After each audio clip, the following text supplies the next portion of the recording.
Avant de commencer ce nouvel épisode, je dois vous dire une chose. Lisa, notre apicultrice préférée et première nouvelle fille de la campagne, a lancé sa gamme de cosmétiques naturels avec le miel, la cire et la gelée royale de ses ruches. Des baumes, des savons, des crèmes, des pommades. Retrouvez toute la gamme de cosmétiques de Lisa sur son site internet lesruchesdelisa.com. Et bien entendu, allez jeter un coup d'œil sur ses réseaux sociaux, Instagram et Facebook au même nom, Les Ruches de Lisa. Me voilà officiellement influenceuse rurale et beauté. Surtout, faites-moi savoir si vous avez craqué pour ces petites merveilles.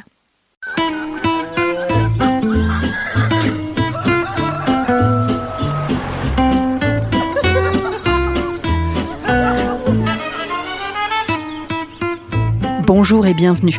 Je suis Sandrine Planck et vous écoutez Les Nouvelles Filles de la Campagne. 2 fois par mois, je vais à la rencontre de femmes qui, comme moi, ont changé de vie pour tenter l'aventure en ruralité. Ce qu'elles ont en commun ?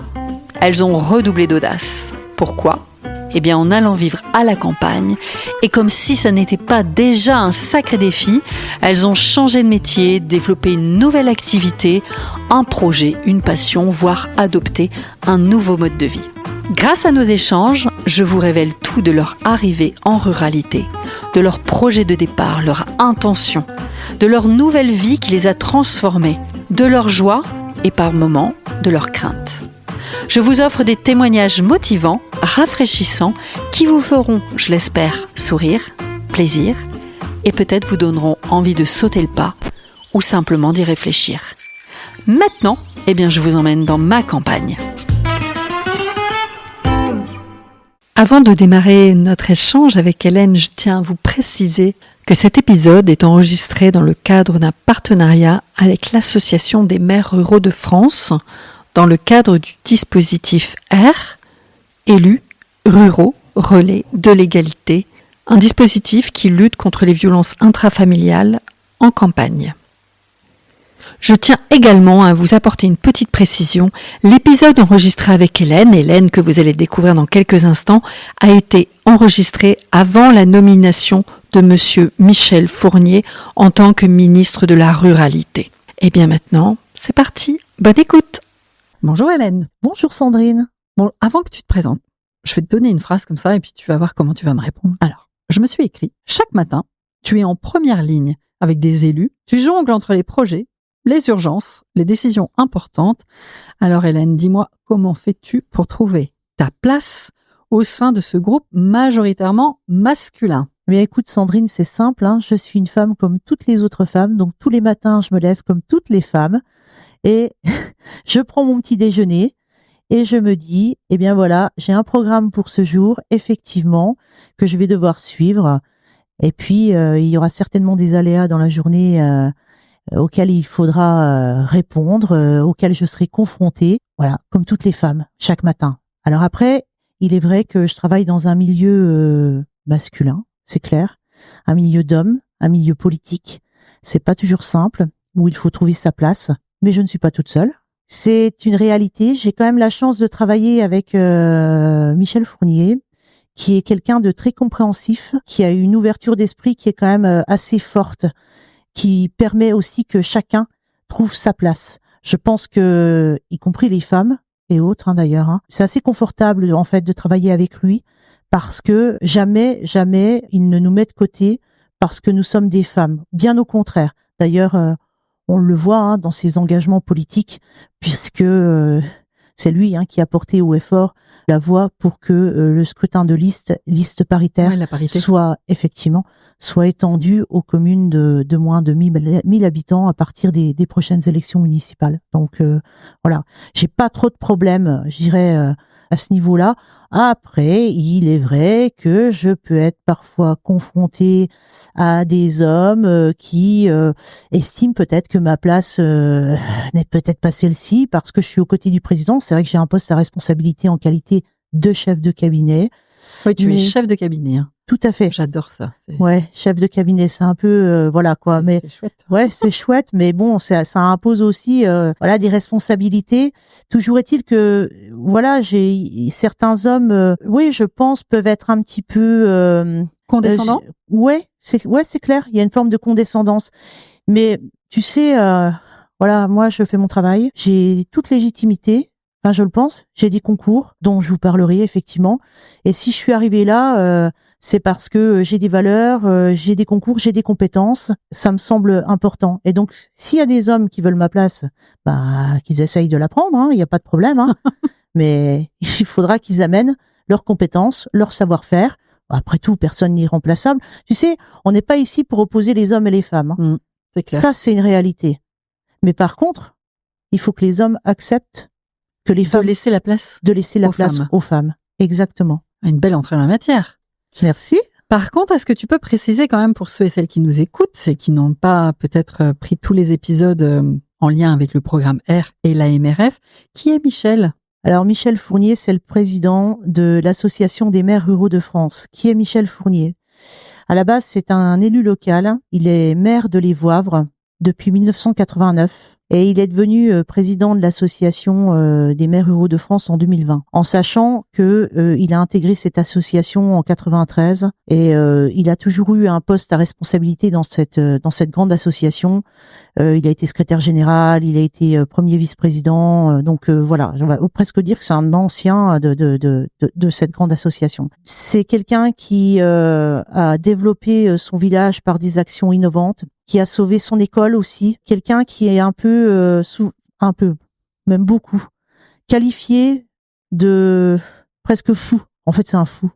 C'est un fou de la ruralité, Michel, je crois. C'est un fou de la ruralité. Un amoureux fou, tu veux dire ? Un amoureux fou, ouais. Exactement. Oui, oui, tout à fait. Un amoureux fou. Un amoureux fou. Se dire, oui, c'est clair. Et en fait, il a toujours 1000 idées à la minute.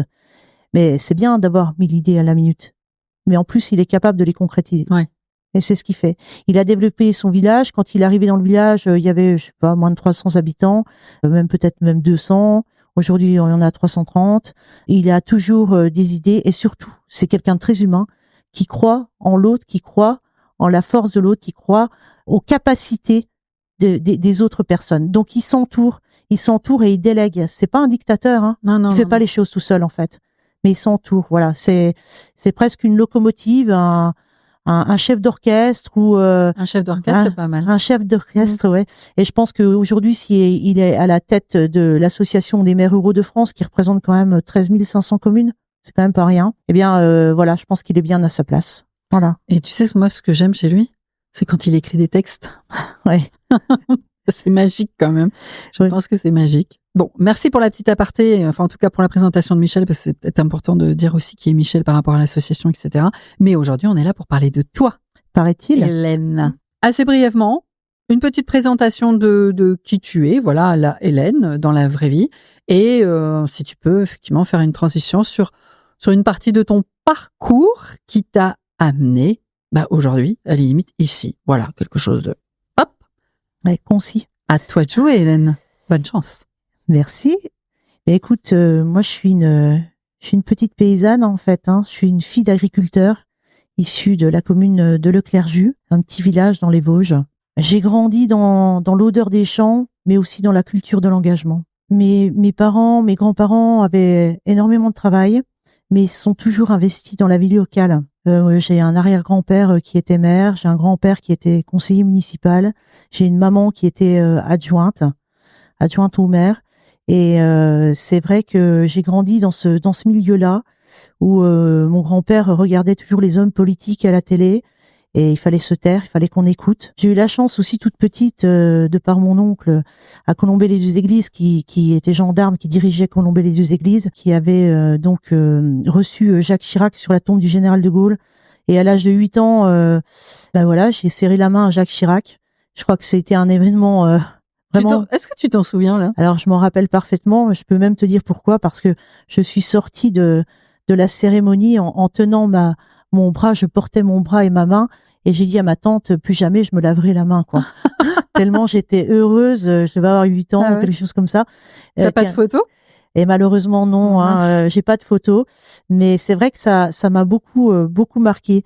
Dans ma famille, il y a toujours eu un grand respect de la politique, qu'elle soit des hommes politiques, que ça soit au niveau local, départemental, régional ou national. Voilà, donc ça c'est la première des choses que je voulais aborder. Et la deuxième, donc c'est la valeur de l'engagement, ça c'est clair, valeur du travail, valeur de l'engagement. La deuxième, c'est aussi qu'on m'a toujours appris, à ma sœur et moi, on m'a toujours dit, il faut être indépendante. Et pour être indépendante, non pas qu'on n'a pas besoin des autres, bien au contraire, mais en tant que femme, il faut être indépendante. Il faut que tu travailles, il faut que tu travailles à l'école. Il faut que tu sois, parce que tu sais, la liberté, ça passe par l'autonomie financière. Alors tu vas faire des études, et puis tu vas aller au plus haut. Un maximum d'études. Ouais, et tu vas aller au plus haut que tu peux. Je pense que on peut aussi en parler à ma sœur aujourd'hui, et elle te dira la même chose. Alors elle est infirmière, infirmière libérale. C'est aussi un Une forme d'engagement. Ah ben c'est vraiment un réel engagement. Voilà, c'est clair envers les autres. Et c'est vrai que elle aussi, elle te dirait, oui, on nous a toujours dit travaille à l'école. Il faut que tu sois indépendante financièrement parce que l'indépendance financière c'est la liberté. Voilà, ça c'est clair. Mais en même temps, soucie-toi des autres et regarde les autres. Et je pense que si aujourd'hui elle a un engagement comme celui-ci, puisqu'elle est infirmière libérale depuis peut-être 30 ans maintenant, et moi qui suis au service des administrés, au service des élus, mais aussi au service des administrés, ben c'est pas rien. Sinon, j'ai 2 filles, 2 grandes filles. Un chat, un chien, 2 poissons, une tortue. Ouais, 2 chats, un chien, 2 filles. Alors je suis divorcée, mais j'ai. Tu lances un appel là ou... Ah non, je lance pas d'appel. Non, pas du tout. 06 83 22 12 64. Voilà, c'est ça. Non, simplement, j'ai 2 filles dont je suis très fière aussi. J'en ai une qui est infirmière, qui a suivi la voie de sa tata.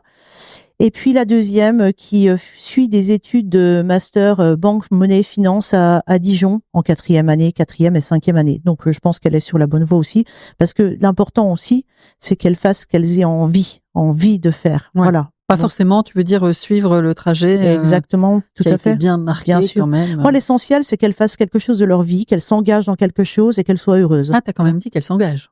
Oui. T'as quand même dit qu'elle s'engage. Bien sûr. T'aurais pu dire qu'elle fasse juste un job mais qui lui plaît. Quoi qu'on fasse, à partir du moment où on fait quelque chose, il y a une forme d'engagement. Il peut être différent, mais il y a plus ou moins fort, plus ou moins fort. Plus ou moins fort. Je reviens sur mes études. Donc au départ, je voulais être enseignante. Donc j'ai fait des études d'histoire géo à la faculté de Nancy. Et j'avais envie d'être prof d'histoire géo. C'est un métier que j'ai un peu exercé d'ailleurs. Et puis très vite, je me suis rendu compte que j'étais faite pour être dans la fonction publique, mais pas forcément la fonction publique d'État, mais plus la territoriale, au service de nos élus et de nos administrés. Donc en 2008, je crois. Comment tu te rends compte de ça finalement? Parce que ça se sent. À un moment donné, tu sens que moi, en qualité d'enseignante, finalement, j'étais pas forcément à ma place. Et en fait, que c'était un milieu qui te correspondait pas. Non, pas forcément, voilà. Donc okay. Je le faisais bien. Je pense que je le faisais bien. J'espère que je le faisais bien. J'étais formidable, c'est évident. Non, mais il m'a semblé qu'à un moment donné, t'es pas forcément à ta place. Donc tu bifurques. Quand c'est comme ça, faut bifurquer, il faut pas hésiter. Alors ça peut faire peur, hein. Non. Mais j'y vais. Mais j'y vais parce que quand on a peur, il faut y aller. Donc j'ai intégré la fonction publique territoriale. En qualité à l'époque d'agent de développement local. Wow, qu'est-ce que ça veut dire ça? Mais c'était top. Agent de développement local. Le territoire, déployer le territoire. Ouais, c'est ça. L'attractivité. Ouais. J'adore. Ouais. Donc j'ai travaillé sur divers thématiques, l'habitat, les transports, l'économie, le tourisme également, aux côtés d'élus locaux, dont Michel, parce que en fait c'est Michel qui m'a recruté à l'époque. Et c'est vrai que je me suis éclatée dans ce poste-là. Et on a monté beaucoup de projets avec Michel au niveau local. Et puis d'autres aussi, avec d'autres élus du secteur. C'était une petite intercommunalité à l'époque. Et c'est vrai qu'on a fait des belles choses. Parce que tu sais, quand on n'a rien en ruralité, parce qu'on n'a rien, finalement on n'a rien, on n'a pas de service, on n'a rien, qui a tout à faire, tu crées tout, en fait, il faut être très créatif, quoi. C'est marrant, innovant. Vous êtes nombreuses à me parler de créativité. Et moi, la première, souvent, je dis, voilà, pour moi, la ruralité, ça a été une nouvelle page blanche sur laquelle je pouvais un peu dessiner mon parcours. Et vous êtes nombreuses à me dire ça. Ben, tu vois, c'est que on se trompe pas, à mon avis. Voilà. On a raison. C'est que c'est une réalité. Alors ça, c'était pour ma partie agent développement. Et finalement, les intercommunalités ont fusionné en 2017. On est passé de 10 communes à 78 communes. C'est-à-dire que je suis passée d'une communauté de communes à une communauté d'agglomération. C'est toujours l'intercommunalité, hein, mais t'es passé sur une dimension supérieure. Exactement. Donc on s'est retrouvé de 10 agents à 500 agents. On est passé de 10 communes à 78 communes. Et on est passé d'un territoire où il y avait 5000 habitants à peine à 116 000 habitants. Donc la donne change parce que à ce moment-là, tu travailles différemment. C'est là que je suis devenue chargée de mission, responsable du pôle multiservice en milieu rural, qui est l'ancien siège de notre ancienne interco. Alors un pôle multiservice qu'on avait créé avec médiathèque, maison France Service, le service de transport qui perdurait, etc. Toujours en milieu rural. Donc j'ai eu cette responsabilité-là pendant quelques années. Et un jour bien avant le jour, parce que en même temps, j'ai été mise à disposition de l'association des maires ruraux des Vosges et de France, voilà, aux côtés de Michel. C'est comme ça que ça a commencé ? Ouais, c'est comme ça que ça a commencé. En fait, ça a commencé comment ? C'est que Michel m'a dit écoute Hélène, j'ai besoin de toi. J'ai besoin que tu m'aides parce qu'il est aussi président départemental de son association. J'ai besoin que tu m'aides. Et j'ai commencé pendant 3 ans, j'ai fait du bénévolat en fait pour lui. Et c'était un peu compliqué pour moi parce que en fait, il faisait aussi du national. Donc à l'époque, il était premier vice-président et je le suivais aussi beaucoup. Et vous savez, moi, je suis une fonctionnaire territoriale. Je me retrouvais aussi sur des photos parfois dans les médias. Et je prenais des jours de congé pour le suivre. Oui, c'était un peu touchy, là. Ouais, et les gens comprenaient pas toujours. Donc, on a réglé la situation, on a formalisé les choses en demandant au président de l'intercommunalité si je pouvais avoir une mise à disposition. D'accord. Donc, d'ailleurs, ce qu'il a accepté. Et c'est comme ça que ton poste s'est créé. Et oui, c'est un peu comme ça que mon poste s'est créé. Voilà. Aujourd'hui, j'ai changé de structure support. Je suis plus à l'agglo d'Épinal. Je suis au centre de gestion, mais toujours avec une convention de mise à disposition, cette fois au niveau de la MRF. Okay. Voilà. Donc, je remercie aussi j'en profite pour remercier l'agglo et également le président du centre de gestion qui ont accepté, parce que ce sont mes employeurs, enfin maintenant le centre de gestion, de me mettre à disposition de l'association des maires ruraux de France. Tout au long de mon parcours, j'ai quand même passé des concours dans la fonction publique. Ouais, c'est important pour toi de le dire. Ouais, c'est super important par rapport à tout ce que je t'ai dit avant, qu'il faut travailler, toujours travailler.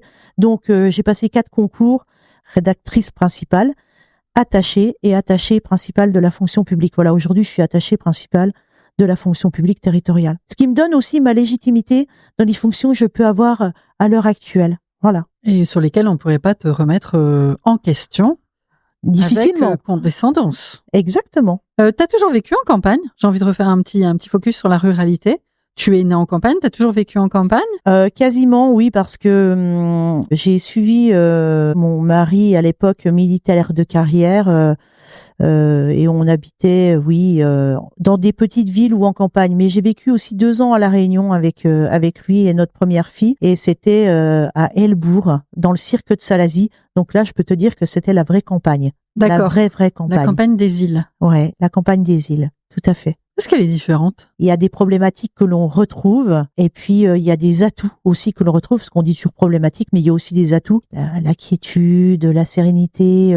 J'ai passé des moments magnifiques là-bas, mais j'étais aussi un petit peu isolée. C'est un isolement un peu plus, et on est dans les années 2001-2003 quand même, hein, donc les téléphones portables, Internet, c'était pas encore notre quotidien à l'époque. Mais je pensais que tu avais 25 ans, Hélène. Ouais, c'est ça, mais c'est presque ça. J'en ai 29. Voilà. 29 et demi. Ouais, et demi. Je te pose cette question tout de suite parce qu'on parle de ruralité. J'ai envie de te demander quand même, pour toi, c'est quoi la ruralité ? C'est quoi la définition de la ruralité ? Qu'est-ce que tu penses de la ruralité ? La ruralité, elle évoque beaucoup. On a dit la créativité tout à l'heure, mais excuse-moi, je te coupe. Mais je vais d'abord te faire, parce que je suis désolée, hein, mais c'est ma fonction. Hein, oui, tu une vas réponse des chiffres, très administrative, des statistiques. Ouais, voilà. Et puis après, je te dirai ce que j'ai dans le cœur. Voilà. La ruralité, c'est 88% du territoire national et 33% de la population. C'est pas rien, hein, 88% du territoire. Hein. C'est pas rien, 33% de la population. Et la ruralité, je dirais presque que c'est pas une périphérie secondaire. La ruralité, c'est le cœur de la République, parce que c'est là où beaucoup de choses se passent. On n'en a pas l'impression, hein. On a l'impression que tout se passe dans les villes, hein. Parce que souvent, les idées reçues disent que on se fait chier en campagne, il n'y a rien à faire. C'est vrai. C'est souvent pas ça. vrai. Non, c'est pas vrai. Et pourquoi les gens ne le savent pas? Parce que peut-être qu'ils ne s'intéressent pas, peut-être que c'est simplement des stéréotypes ou des préjugés. Des idées reçues. Des idées reçues, voilà. Des clichés. Des clichés, exactement. En ce qui concerne les communes, tu es une commune rurale si tu as moins de 3500 habitants. Aujourd'hui, c'est la nouvelle définition de l'INSEE. Un village? On va dire un village? C'est pas un gros mot, village, ouais. Non, c'est parce que je me dis, tiens, on dit village en dessous de 3500. 3500. Et au-dessus de 3500, on dit une ville. Avant, c'était 2000 et c'est vrai que l'INSEE a remonté ce seuil à 3500. Et bon, c'est ça la définition exacte de la ruralité, très administrative, hein. Alors, on a parlé de 88% du territoire. C'est important parce que souvent, on se rend pas compte, mais on définit souvent la ruralité en termes de population. Ah tiens, t'as combien d'habitants en kilomètres carrés? Alors, ce qui est vrai, hein, mais il y a aussi cette notion d'espace, quoi. Qu'est-ce qu'on a en ruralité?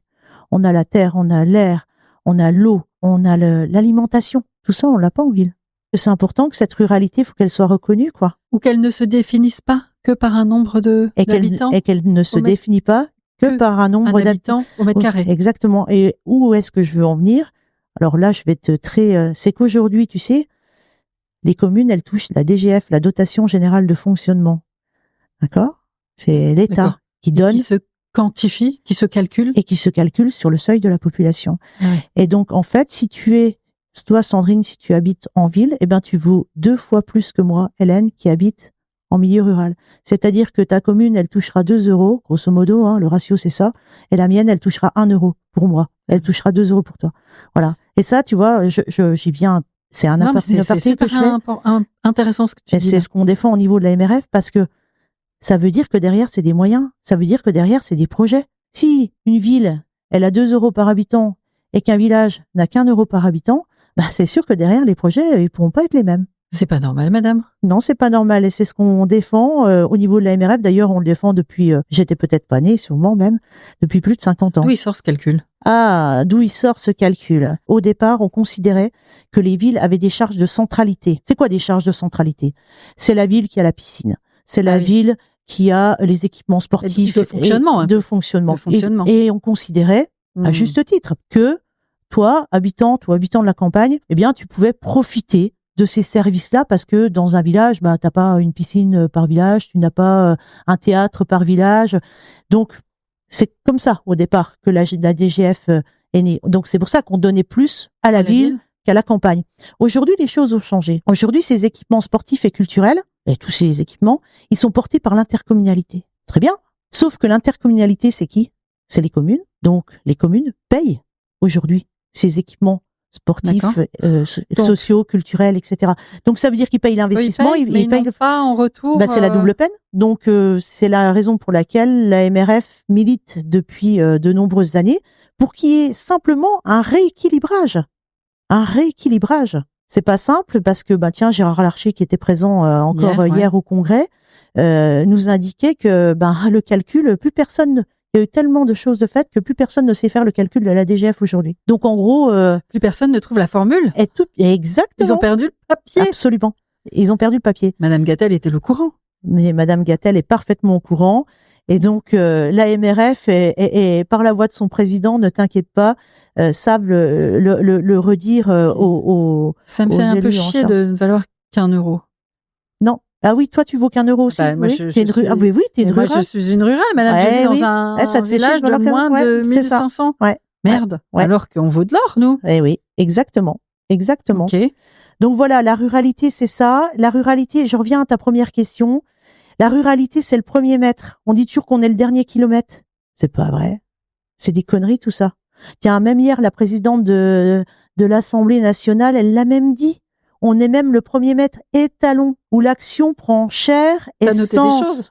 Mais bien sûr que j'ai noté des choses parce que quand les hautes autorités disent des choses qui sont bien, faut savoir les répéter. Elle l'a dit, où l'action prend chair et sens. Pas rien, ça, quand même. On est le premier mètre. Voilà. Et la ruralité, c'est ça. La ruralité, c'est un roc, quoi.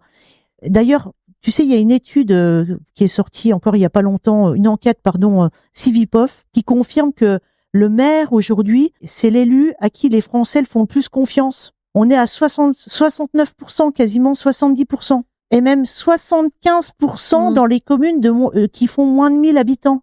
C'est quand même pas rien, ça. Ouais. Et pourquoi? Parce que là, en fait, la ruralité, c'est aussi la proximité. Ouais. Tu me demandes une définition de la ruralité. Le chef du village. Ouais. Le chef du village, oui. Non, mais tu sais, je le voyais un peu comme dans Astérix et Obélix, où t'as la scène du buffet, où tout le monde est copain, et tout le monde... Mais c'est ça aussi. Et c'est Paul, tu vois, a besoin d'eux. Ouais. La convivialité. Parce que quand tu vis dans un village, on va voir monsieur le maire ou madame le maire. Et c'est vrai que la proximité, ça prend tout son sens. Aujourd'hui, je pense qu'on manque aussi de proximité. Tu sais, on vit dans une société où tout est loin, quoi. C'est trop loin. Les gens ont besoin de se parler. On a besoin de se causer, quoi, pour se comprendre. Il y a beaucoup de gens qui me disent aussi que depuis le Covid, ça a encore mis une fracture supplémentaire. Je suis pas forcément d'accord, etc., mais beaucoup de gens me disent ça. Alors, ouais, c'est vrai que on peut dire que la Covid a mis parfois un coup d'arrêt, et notamment dans l'associatif, qui sont les associations, c'est les forces vives de nos communes. Si elles n'étaient pas là, c'est très compliqué. Faut préserver tous ces bénévoles. Si les cafés associatifs n'étaient pas là, le jeudi soir, je ne pourrais pas aller boire un coup et manger toutes les semaines. D'accord. Bah ouais, mais c'est des bénévoles qui tiennent ça. Alors, et ça, c'est super, mais tu sais, il y a les cafés associatifs, mais il y a aussi les comités des fêtes. Ouais, il y a aussi les amis de l'école et ses amis. Il y a aussi plein d'autres associations. Et je ne me risquerai pas à tout nommer. Je suis bien forte et incapable. Mais c'est quand même ça qui fait vivre, qui font vivre nos campagnes et nos territoires. Les forces vives, les forces vives de notre territoire. Oui, certes, il y a les conseils municipaux. Certes, il y a les élus qui s'engagent, mais il y a aussi tous ces bénévoles. Et il faut en tenir compte. Donc la ruralité, c'est ça. La ruralité, c'est la proximité. Déjà, on est le premier maître. Le premier maître de la démocratie, c'est nous. La deuxième chose, c'est la proximité et la convivialité. Et puis, on va dire la créativité, soyons fous. Voilà, et puis, peut-être, pourquoi pas la liberté aussi. Tu devrais te présenter là, non? Hélène présidente, quoi. Ah, présidente, peut-être pas. Entre nous, mais j'y pense. Ah ouais, c'est quelque chose auquel je réfléchis. Je te dis, vas-y, parce que tu m'emmènes là. C'est vrai? Ouais, t'es vraiment... viens. T'es vraiment passionnante. J'avais mis dans les questions, on en a parlé juste avant, mais j'ai envie que tu répondes là à tout le monde. J'avais mis effectivement le déclic. Est-ce que tu as eu un déclic? Tu m'as dit non, j'ai pas eu un déclic comme ça. C'est pas un jour en voyant Michel par exemple ou Dominique Chapuis que boum. C'est pas comme ça que ça s'est passé. C'est pas un moment, un événement, une personne. C'est quoi? C'est un cheminement. C'est les choses qui s'imposent à toi en fait. On a parlé tout à l'heure de ma jeunesse et de la famille, de ma famille. Et en fait, je pense que quand tu es plus jeune, tu n'as pas conscience des choses. En fait, elles se révèlent au fur et à mesure. Et là seulement tu prends conscience. Moi, j'ai pris conscience peut-être à un moment donné que j'étais pétrie de service public. Ça, c'est clair. Et j'ose le dire. J'ose le dire parce que c'est une réalité. Je veux dire, aujourd'hui, le service public, c'est ma vie, quoi.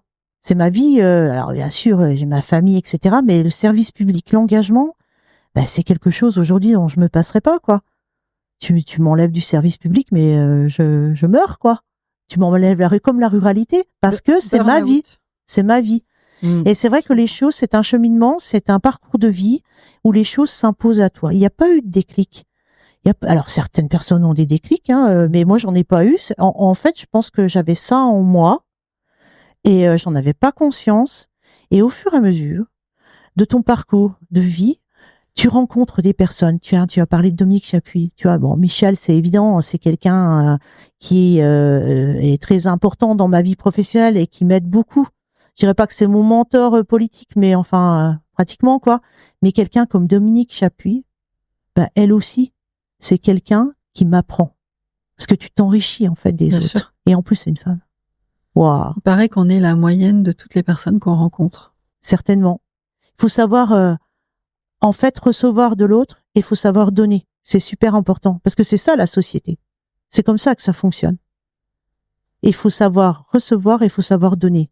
On va revenir sur la partie, effectivement, femme, trouver ta place de femme dans cet environnement quand même très masculin, même si ils sont très sympathiques aussi, hein. Là, je suis entourée d'hommes là depuis 2 jours, des élus, fortement sympathiques. On n'est pas là pour faire leur procès, hein. Attention. Mais effectivement, est-ce que tu as rencontré des défis? pour trouver ta place et te faire entendre. Est-ce qu'il y a des choses que tu veux partager là-dessus? Et comment t'as fait? Ben, je fais, tout simplement. Oui, je fais. Je pense que déjà, j'essaye de casser les stéréotypes. Je m'impose. En fait, quand il y a certains hommes qui me parlent, tu vois, par exemple, on a dit que j'étais chef de cabinet. Et ben oui, je suis chef de cabinet. Les mots ont un sens. Et quand on me dit ah ben vous êtes la secrétaire de Monsieur Fournier, alors non pas qu'être secrétaire, loin s'en faut. Ouais, alors là, voilà. Mais non, oui, je suis sa secrétaire si vous voulez, mais je suis sa chef de cab. C'est pas pareil. Voilà. Parce que ce serait un homme, on lui dirait pas ça. Donc je repose les choses gentiment, systématiquement. Et puis j'essaye aussi de m'imposer, ben tout simplement, tu sais, ça m'est déjà arrivé où j'avais pas de place à table, hein.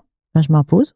Ils avaient oublié ou ils t'avaient mis au fond du couloir? Oui, ils m'avaient oublié, alors pas au fond du couloir non plus, mais t'arrives et il y a plus de place, quoi. Tous les hommes sont installés. Ah oui, d'accord, dans ce sens-là. Tu vois, ça peut arriver, ça aussi. Bah tu t'imposes, hein. Tu vas chercher une chaise et puis tu pousses un peu, hein. C'est comme ça qu'il faut faire, parce que sinon t'y arrives pas. Parce que si justement tu prends une chaise et que tu te mets à l'arrière, ouais, c'est foutu. Bah, c'est foutu. Voilà, tout simplement. Et puis, ben, il faut essayer aussi de s'imposer par la parole, gentiment, sans agressivité. Alors ça, c'est peut être dur. Ça, c'est parfois difficile. Et surtout pas être agressif. Pas répondre avec ses émotions. Ouais. Alors bon, ça, je suis habituée à le faire parce que tu sais, quand on est fonctionnaire territorial, on est là pour avoir une attitude. Tu te dois d'avoir une attitude d'ailleurs très administrative. Donc c'est pas quelque chose qui me pose problème. Même si des fois, tu sais, ça bouillonne à l'intérieur, hein. Parce que quand j'entends les mecs raconter des conneries, je peux te dire que voilà, ça bouillonne. Mais non, je veux dire, en fait, j'irais presque que c'est de la force tranquille qu'il faut avoir. Il faut avoir de la force tranquille. Et puis surtout, il faut savoir dire non aussi. Parce que ça arrive. Voilà. Il faut savoir dire non. Le problème quand tu es une femme, c'est que tu as toujours besoin de prouver 3 fois plus que les hommes que tu es capable, que tu es compétente. Parce que la plupart du temps, beaucoup pensent que t'es illégitime, quoi. T'as pas de compétences. Mais merde, quoi. Je veux dire, si je suis là, c'est que j'ai des compétences, c'est que j'ai des savoir-faire, c'est que j'ai de l'expérience. Tu sais, les mecs, ils se posent pas les questions, hein, eux. Ah non, je sais qu'ils se posent pas de questions, hein. Eux, on leur dit, on les met à table, ils commencent à causer. Le mec, il a pas d'expérience, il s'en fout, il parle. Et c'est très bien. Et c'est très bien, tant mieux. Ben pourquoi les femmes, elles pourraient pas faire pareil? Ouais, mais depuis la nuit des temps, les femmes, elles s'excusent de tout aussi. Oui, mais peut-être parce que voilà, on est dans un schéma qui. Je m'inclus, hein. Bien sûr, mais on est dans un schéma comme celui-ci et justement, il faut sortir de ce schéma-là. Et pour s'en sortir, il faut qu'on le fasse nous-mêmes, hein. Personne nous aidera. C'est à nous les femmes de le faire. C'est à nous de s'imposer. Et moi, c'est ce que je fais au quotidien. Mais encore une fois, je l'ai dit en début de conversation, oui. Dans ma famille, on me l'a toujours dit. Michel Fournier, il est quand même assez aidant aussi. De ce point de vue-là, je veux dire, j'ai aucun souci avec en restant, chacun reste dans son rôle, hein. Attention, hein, lui, c'est un président, il est élu. Moi, je suis. Trouver il y a chacun sa place, mais avec un bon équilibre. Avec un bon équilibre. Et ça, à mon sens, voilà, c'est important. C'est comme ça que tu trouves ta place. Mais c'est aussi en montrant que tu es capable. Et ça se fait pas tout seul. Ça se fait pas petit à petit. Tu te prends des coups, hein.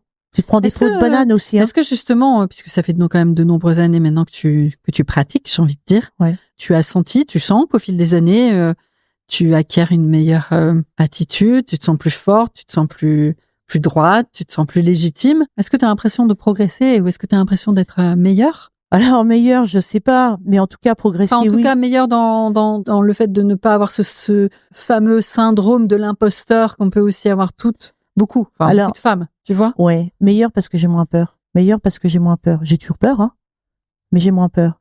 Et je pense que plus t'avances dans l'âge, moins t'as peur. Parce que plus justement tu prends la parole, plus tu te mets en avant, plus tu as de l'expérience, plus tu t'imposes, moins t'as peur, hein. Parce que tu te rends compte qu'en face de toi, ils sont pas meilleurs que toi. Et puis ils t'écoutent. Et puis t'arrives à capter la parole. Voilà. Et ton travail, tu le fais aussi bien. Donc oui, ça donne une forme d'assise. Et c'est pour ça que j'invite toutes celles qui n'osent pas franchir le pas. Qui ont envie, mais qui n'osent pas. Et qui n'osent pas. Parce qu'en fait, parce qu'elles se sentent illégitimes. Mais non. Justement, quoi. Plus vous vous sentez, allez-y et vous verrez. Tu sais, on peut parler un peu d'engagement des femmes en politique et notamment les prochaines élections. Allons-y. On peut faire la transition directement avec ça. Vas-y. parce que on sait que aujourd'hui, voilà, nous on a milité à la MRF pour que en fait le scrutin de liste paritaire sur la parité. s'applique aux communes de moins de 1000 habitants, parce qu'on sait aujourd'hui que on a à peu près 42% seulement de conseillers municipaux qui sont des femmes, de conseillères municipales, de conseillères municipales qui sont des femmes, 42%. Donc on n'est pas à 50%, quoi. Dans ces 42%, seulement 20% sont mères. Il y a seulement 20% de femmes mères en France. C'est ça. Donc c'est peu, quoi. Ouais, c'est peu. C'est peu parce que souvent elles n'osent pas. Des fois, on leur laisse pas la place. Là, tu parles de la globalité. Tu parles pas uniquement sur les villages, enfin non, je parle de la globalité. De la globalité, hein. Ouais, je parle de la globalité. Donc c'est peu. Mais tu sais, c'est à tout niveau, hein. La parité, il faut qu'elle s'applique à tout niveau. Et aujourd'hui, on en est loin. Libérer, porter l'engagement des femmes. Je pense que c'est tout le sens de la loi qui étend le scrutin de liste paritaire aux communes de moins de 1000 habitants. C'est une loi qui est pour moi essentielle. Alors, c'est la MRF qui l'a portée avec d'autres associations d'élus. Hein, d'ailleurs, il n'y a pas que la MRF, je le dis. L'AMF aussi a contribué, bien sûr. Cette loi, c'est pas une contrainte, parce que certains la voient comme une contrainte. C'est une libération. C'est une vraie libération. Pourquoi certains la voient comme une contrainte? Pourquoi certains l'évoquent comme une contrainte? Parce que tout simplement, si les femmes sont plus nombreuses, il y aura moins d'hommes. Alors, je vais te raconter 2-3 petites anecdotes parce que ça peut être sympa. Ça peut être croustillant. Ça peut être croustillant quand même. Alors, oui, mais moi, j'ai des adjoints qui travaillent. Et puis, s'il y a des femmes qui arrivent dans le conseil, je vais être obligée de laisser la place. Oui, mais les femmes, elles ont travaillé aussi. Oui, mais tu te rends pas compte, mes adjoints, ils s'occupent de la forêt, ils s'occupent de la voirie. Ouais, et alors? Où est le problème? Une femme, si elle a envie de s'occuper de l'urbanisme, de la forêt, de la voirie, pourquoi elle pourrait pas le faire? Souvent, elle s'occupe que du périscolaire. Alors, ça mais souvent on les cantonne à la petite enfance, au périscolaire. Ouais, d'accord. Mais peut-être qu'elles ont envie de faire autre chose, ces femmes-là. D'apprendre autre chose. Je veux dire, on leur propose pas. Qu'est-ce que c'est que ces stéréotypes-là? Et puis, alors on n'est pas là pour opposer les hommes et les femmes. Non. On est bien d'accord, surtout pas. On est là juste pour rééquilibrer les choses. Et ça me semble vraiment important, quoi. Il faut vraiment qu'elle surmonte ce sentiment d'illégitimité, d'incompétence et en fait pour se sentir mieux. Alors je reviens sur mes anecdotes. Mais non, mais parce qu'il y a des choses qui m'ont atterré, quoi. Mais c'est bien gentil votre histoire de loi. Ça, c'est des mères, C'est bien gentil vos histoires de loi. Mais moi, vos réunions c'est à 18h, oui, et alors? Ou à 20h, oui, et alors? Qui est-ce qui va nous faire à manger? Pardon? Ça, c'est magique. Ah ouais? Ça, c'est magnifique. Magnifique, super. On a eu droit aussi à... mais non, mais attends, moi, si c'est pour prendre des femmes et que ça soit des potiches, pardon? Mais parce que dans ton conseil municipal d'hommes, il n'y a pas des potiches non plus, tu crois? Des pots de fleurs. Ouais. Des vieux troncs. Ça existe aussi chez les hommes. Donc tu vois, je veux dire, on a eu droit quand même à des choses comme ça. Et je pense qu'à un moment donné, il faut arrêter, quoi. C'est simplement, si on n'impose pas la parité, parce qu'on dit, mais non, mais les choses doivent se faire tout seules. Ouais. Mais non, on sait bien qu'elles se font pas toutes seules. On sait bien que les choses ne se font pas seules. À un moment donné, c'est quand même pas si lointain, Les femmes, elles ont le droit de vote que depuis 44. C'était hier, tu vois. Donc, je pense que quelqu'un comme Simone Veil aussi, je pense souvent à elle, qui nous a quand même montré la voie, quoi. Donc aujourd'hui, il faut continuer. C'est pour ça que t'es là. Ouais, mais c'est pour ça que je suis là, pour dire aussi à toutes celles qui ont envie d'y aller mais qui n'osent pas franchir le pas, qu'elles y aillent.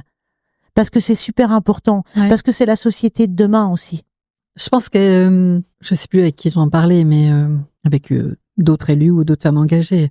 Beaucoup de femmes peut-être hésitent, et peut-être moi aussi la première, à s'engager pour leur commune en se disant mais j'ai pas effectivement les compétences. J'y connais rien, moi peut-être à la politique, parce qu'on peut avoir tendance à confondre politique et puis engagement pour ta commune. Oui. Tu vois, il y a ça. Je m'y connais pas en politique. Je m'y connais pas. J'ai pas les codes, j'ai pas le vocabulaire, j'ai pas les références. Après, je connais rien en voirie, etc. Mais enfin, en tout cas, moi, on m'a rassurée parce que je les rencontre ces femmes, donc elles me rassurent. Mais il doit y avoir un peu de ça, non? Tu penses pas? Ouais, mais on s'en fout de ça. Bah ouais. On s'en fout de ça. Qu'on leur dise alors. Tu sais, mais oui, on s'en fout de ça parce qu'il faut qu'elles viennent avec leur cœur et elles-mêmes, quoi. tu vois, avec ce qu'elles ont dans les tripes. Tu sais, souvent, les femmes, elles sont très engagées dans le milieu associatif. D'ailleurs, elles ont des postes à responsabilité, souvent. C'est souvent des présidentes d'associations. Ouais. Et en fait, elles font un travail énorme, énorme pour la commune. Toutes ces petites mains, en fait, c'est des petites mains, mais elles font plein de choses extraordinaires. Et alors, elles te disent, j'ai pas le temps. Ah ouais, t'as pas le temps? Bah, pourtant, tu t'investis pleinement dans l'associatif. Tu fais des heures et des heures que tu comptes pas. Et là, tu me dis que t'as pas le temps pour venir au conseil municipal? Non, t'as le temps. Un conseil municipal dans un village, allez, si t'en as 6 par an, et tu peux pas être là une soirée? C'est pour... seulement 6 Ouais, par an. peut-être plus, 6, 8, je te dis ça. Mais 6, tu vois, 8, 12. ouais, 6, 8, 12. Mais Elle ment en plus. Mais non, je ne mens pas. Mais Si, non, tu je ne mens. mens. Non, je ne mens pas. Je n'oserais pas mentir à l'antenne. C'est faux. Non, simplement ce que je veux dire. Bah, tu sais, il y a des communes de moins de 100 habitants où les conseils municipaux, t'en as pas un toutes les semaines non plus. C'est ça que je veux dire. Oui, oui. C'est ça que je veux dire. Donc, tu vois que je ne mens pas. Merci. Non, tu ne mens pas, Hélène. Bien. Simplement pour dire que finalement, elle s'assoit, je dirais, elle participe à la décision. Bah, tu sais, ça leur prendra moins de temps que d'être dans le milieu associatif. Je dis pas qu'il faut qu'elle le quitte. Je dis simplement que c'est pas une histoire de temps. D'accord. C'est une histoire d'envie et oser l'engagement. Parce que l'engagement, elles l'ont déjà, en fait. Elles sont déjà engagées. Alors, à un moment donné, bah, faut qu'elles se posent la question pour être à la gouvernance, décider avec les hommes, voilà, être à la tête. Et pourquoi pas un jour être maire? Ça, c'est important. Aujourd'hui, un conseil municipal, il faut qu'il soit le reflet de notre société. Et le reflet de notre société, ben, c'est autant d'hommes que de femmes, voire peut-être même plus de femmes. Mais bon, on ne demande pas ça non plus. On ne demande pas à dégager les hommes, on ne demande pas à opposer, on demande simplement à ce qu'il y ait un rééquilibrage. C'est tout. Donc je leur dis oser. Tu sais, alors elles vont dire, parce que il y a les hommes qui sont pas très favorables, mais tu as des femmes qui vont elles aussi, comme tu le disais tout à l'heure, se trouver, on va dire, des prétextes pour ne pas passer le cap. Mais j'entendais Fanny Lacroix, qui est vice-présidente de l'association des maires ruraux de France, une jeune mère dans l'Isère, mère de Châtel-en-Trièves, une jeune mère, une jeune femme avec 2 enfants, maman solo. Ben elle disait, moi, quand je suis arrivée comme mère, il voulait que je sois tête de liste. Hein. Il y avait des personnes qui étaient autour d'elle qui voulaient la mettre tête de liste. Elle leur a dit, attendez, moi je veux bien les gars. Hein. Mais elle est venue avec son sac à dos personnel, puis elle l'a posé sur la table, puis elle l'a vidé, puis elle a dit, bah voilà, hein. Moi mes contraintes c'est ça. Hein. J'ai 2 gosses, je travaille, il faut que je remplisse mon frigo, j'ai ci, j'ai ça. Et les autres, ils ont accepté. Et puis ça fonctionne. Donc, tu veux dire, là, ça veut dire, ce que je veux dire, aussi, ce que je veux dire, un peu les règles, c'est s'imposer. Ou le cadre de jeu. Mais le cadre de jeu. Le cadre de jeu. En fait, c'est ça, une femme, mais elle a le droit de dire, attends, moi, tu sais, je veux bien venir sur ta liste, mais j'ai quand même des contraintes. Mais bien sûr que tu as des contraintes, et puis on le comprend, mais on peut peut-être faire avec aussi ces contraintes-là. On peut s'arranger, on va trouver des solutions pour que tu puisses, toi, t'engager. C'est ça qui est important. Ça, c'est Sauf important que si elles le disent pas, oui, ça passera à la trappe. Ça passera à la trappe. C'est important de dire ça. Il y a des choses que l'on doit dépasser en tant que femme. On doit prendre sur nous, on doit apprendre à être plus audacieuse, à oser et à s'imposer. C'est une réalité. C'est une réalité. Mais pourquoi t'avais peur de venir? Parce que là, mais t'es incroyable. Mais c'est bien d'avoir peur. Parce que tu sais, si t'as pas peur, si t'es trop sûr de toi, bah, c'est là que tu te plantes. Faut toujours avoir un petit peu peur. Parce que voilà, c'est l'adrénaline, quoi. Et c'est ce qui fait avancer. C'est bien d'avoir peur. Quand on est trop sûr de soi, on se plante. C'est bien d'avoir de l'assurance, mais c'est bien aussi d'avoir la trouille, quoi. Parce que ça veut dire que c'est tes tripes. Tu vas avec tes tripes, tu vois. Alors, c'est pour ça. Toutes ces femmes, je leur dis, mais plus vous avez peur, plus il faut y aller, quoi.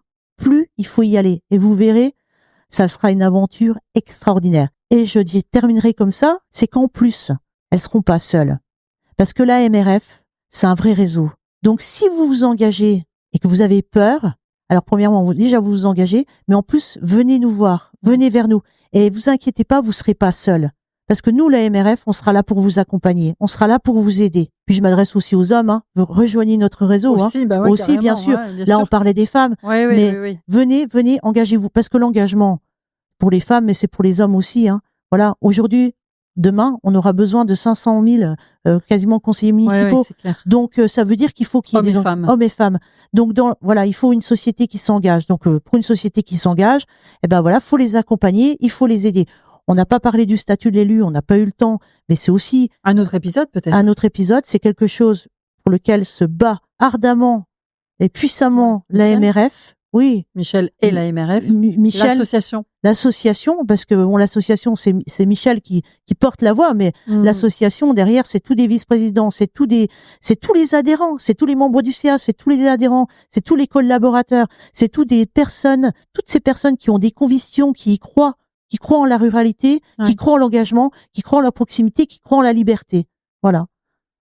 Voilà ce le que statut, je veux dire. tu voulais dire? De l'élu, le statut de l'élu, c'est quelque chose. De le reconnaître, c'est ça. Bien sûr, pour que les personnes puissent s'engager plus facilement. Et ça, c'est aussi lever effectivement des freins, des craintes. Lever des freins, des craintes, des barrières, et puis qu'il y ait un accompagnement, parce qu'aujourd'hui, on sait que un maire, il est pas forcément soutenu, juridiquement. Il n'a pas forcément des formations. Tu sais, quand t'es balancé comme ça, comme maire, mais qui est formé à être maire aujourd'hui? T'es formé toi à être maire aujourd'hui?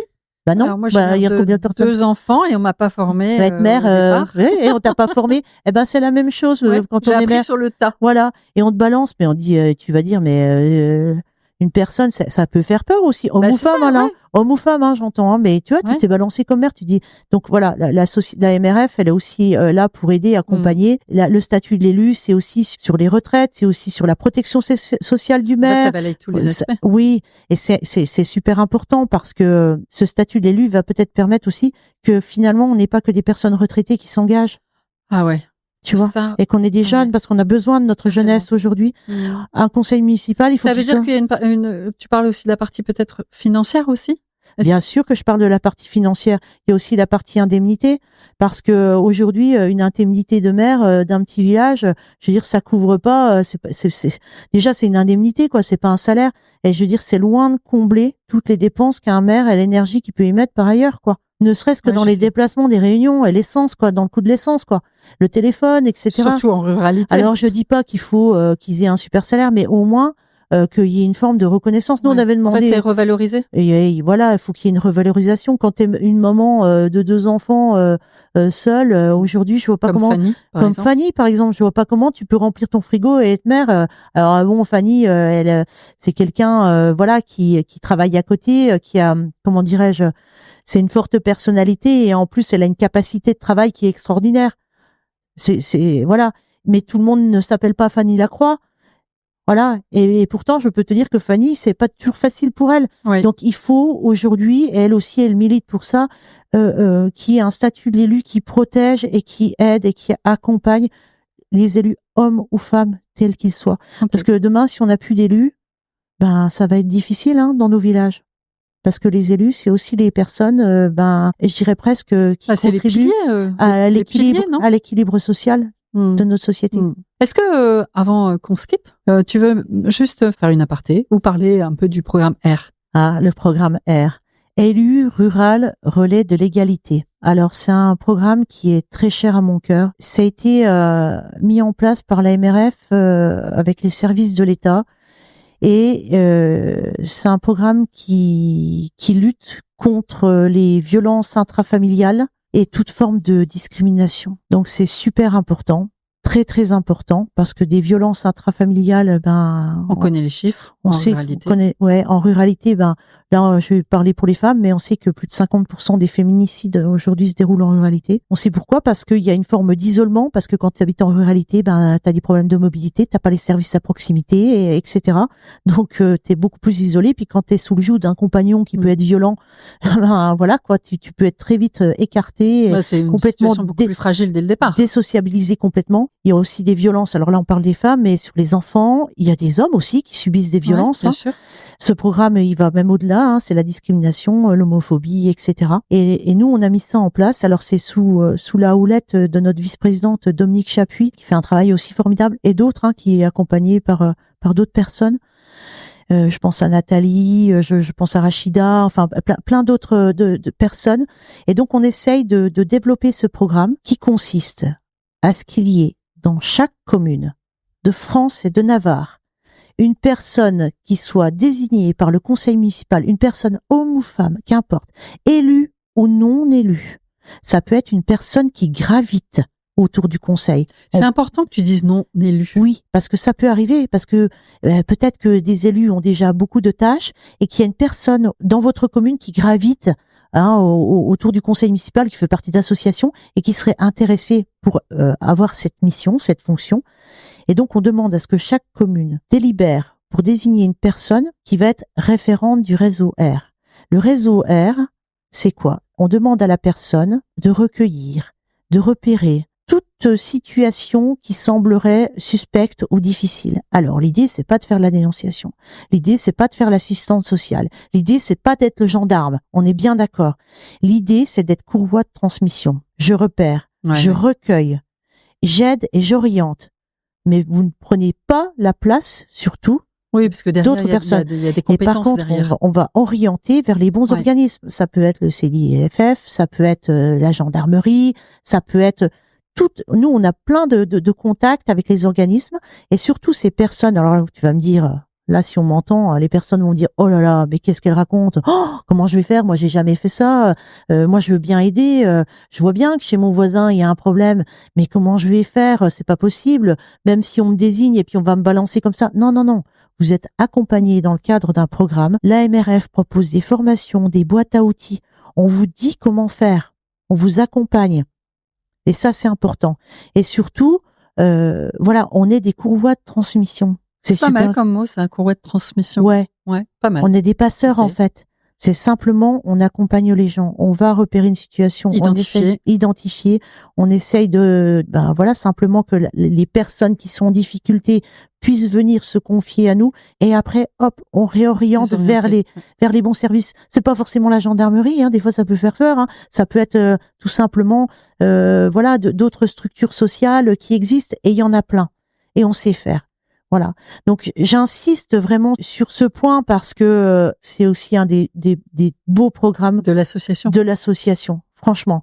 Et c'est un programme super, super important et je pense qu'il peut être très aidant, non seulement pour les maires, les élus qui ne savent pas comment réagir, mais surtout pour les personnes qui sont en difficulté. Parce que, mine de rien, on peut sauver des vies avec ce programme. Est-ce que tu as envie de terminer par quelque chose d'autre? Est-ce qu'il y a quelque chose sur laquelle on n'est pas allé? Et que tu as envie de rajouter pour terminer notre conversation? Oui. Je pense que la phrase pour clôturer, je dirais que l'égalité, c'est pas un luxe, c'est une condition de la démocratie. Donc, mesdames, allez-y, engagez-vous. Merci Hélène. Je te remercie.